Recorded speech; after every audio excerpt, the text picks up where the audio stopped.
बिस्मिल्लाहिर्रहमानिर्रहीम। स्टूडेंट्स, हमारे आज के टॉपिक्स हैं यूनरी एंड बाइनरी ऑपरेटर्स। फिर उसके बाद हम पढ़ेंगे कंपाउंड असाइनमेंट स्टेटमेंट के बारे में, और लास्ट में हम पढ़ेंगे compound assignment operators.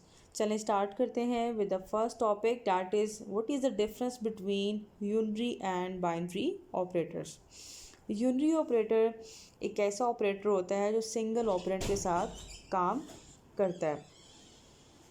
Single operand का मतलब यह है कि यहाँ पे नंबर ऑफ़ ऑपरेंड सिर्फ एक हो सकते हैं, एक से ज़्यादा नहीं हो सकते। ऑपरेंड यानी कि जो सिंगल वैल्यू के ऊपर काम करता है के साथ इसको हम इस्तेमाल कर सकते हैं। एक से ज़्यादा ऑपरेंड्स इसमें यूज़ नहीं हो सकते। यहाँ पे हमारे पास अब ये दो ऑपरेटर्स ऐसे हैं जो मैंने यहाँ पे मेंशन किए हैं। These are examples of unary operators. अब यहाँ पे देखें, ये प्लस प्लस का साइन है, इसे हम कहते हैं इंक्रीमेंट ऑपरेटर। ठीक है, और ये क्या करता है, ये किसी भी वेरिएबल में ए को में 1 का इंक्रीमेंट कर देता है। अगर फॉर एग्जांपल किसी वेरिएबल की वैल्यू 10 है तो उसमें 1 का इंक्रीमेंट कर देगा, उसकी वैल्यू हो जाएगी 11। इस तरीके से यहाँ पे ये माइनस माइनस का साइन है, इसे हम कहते हैं डिक्रीमेंट ऑपरेटर। और ये भी ये क्या करेगा कि किसी भी वेरिएबल की वैल्यू में 1 को माइनस कर देगा, 1 को डिक्रीमेंट कर देगा। ठीक है, तो इसको भी ये दोनों ऑपरेटर्स यूनरी ऑपरेटर्स कहलाते हैं, क्योंकि ये सिर्फ एक ही ऑपरेंड के साथ काम करते हैं। इसमें नंबर ऑफ़ ऑपरेंड्स एक से ज़्यादा नहीं हो सकते। अब इसकी कुछ एग्जांपल्स हैं, जैसे for example A plus plus, ठीक है, उसके बाद प्लस प्लस ए। अब यहाँ पे ये इसकी ये जो मैंने वेरिएबल के बाद प्लस प्लस लिखा है, that is called the post fix form. ठीक है, और यहाँ पे ये प्लस प्लस पहले लिखा है वेरिएबल से, तो इसको हम कहेंगे प्री फिक्स फॉर्म। फिर इसी तरीके से ये नीचे बी माइनस माइनस, तो ये इसकी कहलाएगी postfix form of decrement operator. और लास्ट में minus minus B, that is called the prefix form of decrement operator. ठीक है, नेक्स्ट लेक्चर में हम इसकी डिटेल पढ़ेंगे। फिर आपको ये इसकी जो फॉर्म्स हैं, प्री फिक्स और पोस्ट फिक्स फॉर्म, इसके बारे में हम डिटेल से पढ़ेंगे, वहाँ पे ये कॉन्सेप्ट क्लियर हो जाएगा। ठीक है, फ़िलहाल अभी आप ये देख लें कि these are examples of unary operators, increment operator and decrement operators, क्योंकि ये सिंगल ऑपरेंड के साथ काम करते हैं। फिर उसके बाद हम देखते हैं कि बाइनरी ऑपरेटर्स क्या होते हैं। Binary operator, it is a type of operator that works with 2 operands. ठीक है, कोई भी ऐसा ऑपरेटर जो 2 ऑपरेंड्स के साथ काम करता है, नंबर ऑफ़ ऑपरेंड जिसमें 2 हों, उसे हम कहेंगे बाइनरी ऑपरेटर। इसकी एग्जांपल्स हैं लाइक एडिशन, यहाँ पे सब्ट्रैक्शन, ठीक है, फिर मल्टीप्लिकेशन, डिवीजन एंड मॉडुलस। ठीक है, अब यहाँ पे these are examples of binary operators. यहाँ पे नंबर ऑफ़ ऑपरेंड्स कितने होंगे, 2। जैसे यहाँ पे for example A plus B, तो यहाँ पे ए और बी ऑपरेंड्स हैं, और यहाँ पे प्लस का sign, this is operator, and this is binary operator because it works with 2 operands. फिर उसके बाद नीचे एग्जांपल है एक्स डिवाइडेड बाय वाई।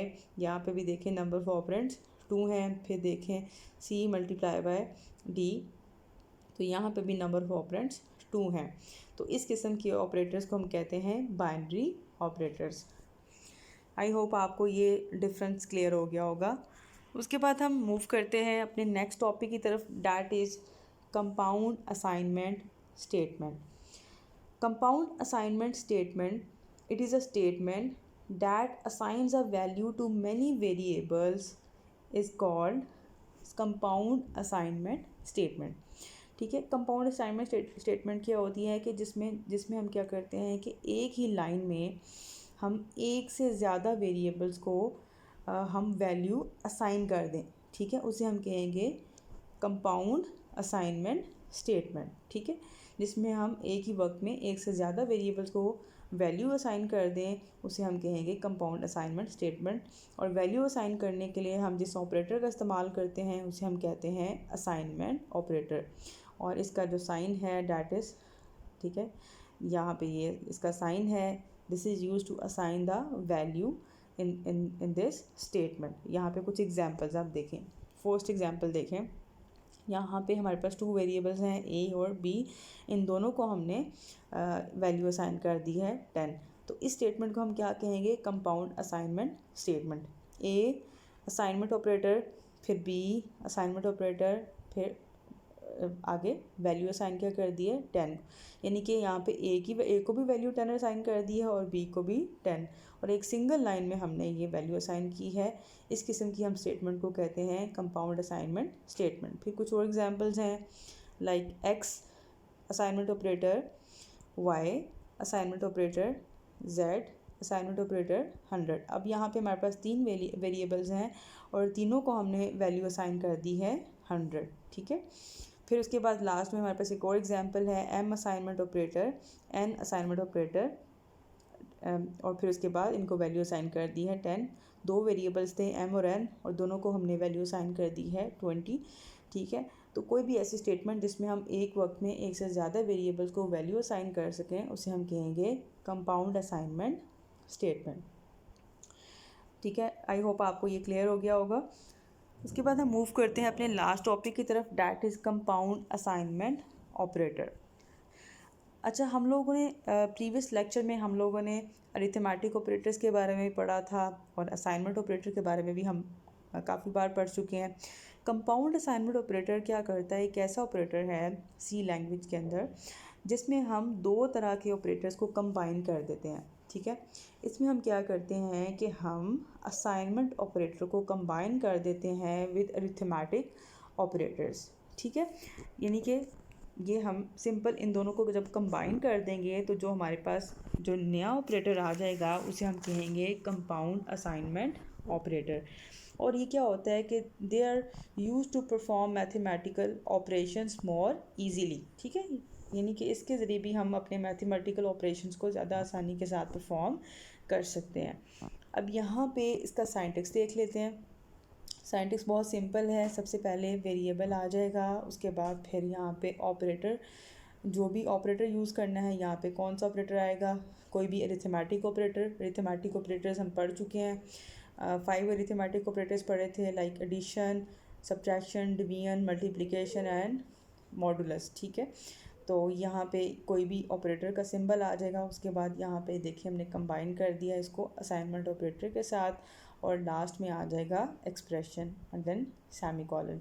यहाँ पे वेरिएबल, कोई भी वेरिएबल आ जाएगा जिसको हमने वैल्यू असाइन करनी है। उसके बाद यहाँ पे ऑपरेटर और assignment operator, this is called compound assignment operator, ठीक है। इसको एज अ होल हम क्या कहेंगे, कंपाउंड असाइनमेंट ऑपरेटर। और लास्ट में एक्सप्रेशन आ जाएगा। यहाँ पे ये एक्सप्रेशन कोई सिंगल वेरिएबल भी हो सकता है, कोई कांस्टेंट भी हो सकता है, या कोई कंप्लीट एक्सप्रेशन भी हो सकता है इनके, या उनका कॉम्बिनेशन भी हो सकता है। अब इसकी कुछ एग्जांपल्स देख लेते हैं। लाइक यहाँ पे हमारे पास एग्जांपल है ए, फिर यहाँ पे हमने कंपाउंड असाइनमेंट ऑपरेटर यूज़ किया है, देखें प्लस, और साथ में इसको कंबाइन कर दिया है असाइनमेंट ऑपरेटर के साथ, ठीक है। और आगे इसको वैल्यू असाइन कर दी है 10 और सेमीकोलन। नाउ यहाँ पे हमने इस स्टेटमेंट के अंदर हमने कंपाउंड असाइनमेंट ऑपरेटर का इस्तेमाल किया है। कंपाउंड असाइनमेंट स्टेटमेंट ऑपरेटर में हम क्या करते हैं कि हम किसी भी अरिथमेटिक ऑपरेटर को कंबाइन कर देते हैं असाइनमेंट ऑपरेटर के साथ। अब यहाँ पे ये जो स्टेटमेंट है that is equivalent to A assignment operator A plus 10। Simple क्या होगा कि ए की जो भी वैल्यू है, ठीक है, करंट उसकी जो वैल्यू है उसमें हम यहाँ पे जो भी नेक्स्ट वैल्यू हमने 10 है इसको हम ऐड कर देंगे, और जो न्यू वैल्यू है वो असाइन हो जाएगी ए को, ठीक है। ए की जो भी वैल्यू थी उसके अंदर हमने 10 ऐड कर दिया है, और यहाँ पे ए की न्यू वैल्यू जो आ जाएगी वो फिर असाइन हो जाएगी ए को।